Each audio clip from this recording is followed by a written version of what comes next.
We are now starting to see marijuana being mixed with fentanyl in the St. Louis area, and cases of teenagers using the dangerous combo are popping up. I spoke with a WashU doctor who is seeing this firsthand.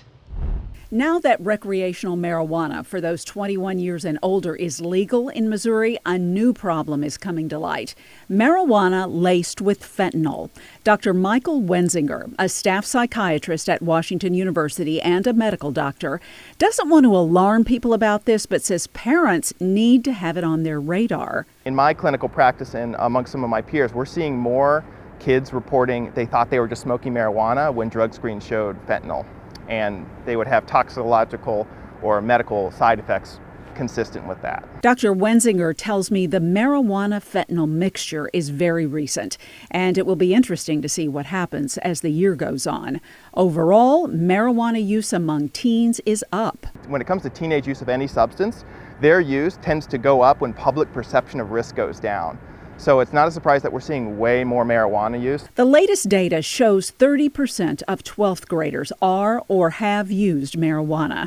Doctors say the general feeling is that since it's sold in dispensaries, it's safe to consume. This is sort of turning into an unintentional experiment of how does this high potency marijuana affect young people? The pot sold today is much stronger than many teen parents might expect. The marijuana that they might be used to from their childhood is not the kind of marijuana we're dealing with now. We're dealing with almost a whole different ballgame of potency. Dr. Wenzinger says marijuana use is linked to more depression and anxiety, especially with a family history of psychosis.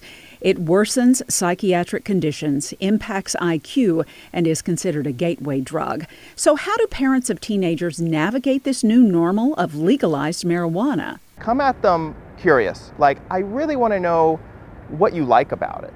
And that opens up the conversation at the start and wanting to relate to them. They'll naturally kind of bridge that into a discussion but I also don't like this about it. Authorities in Illinois, Alabama, Louisiana, and New York all say they have seen cases in their states where marijuana has been laced with fentanyl. So we'll have to see how this evolves over the next year, but we have had some cases in St. Louis. And certainly makes it a lot more dangerous. Absolutely, and kids don't realize that's in there.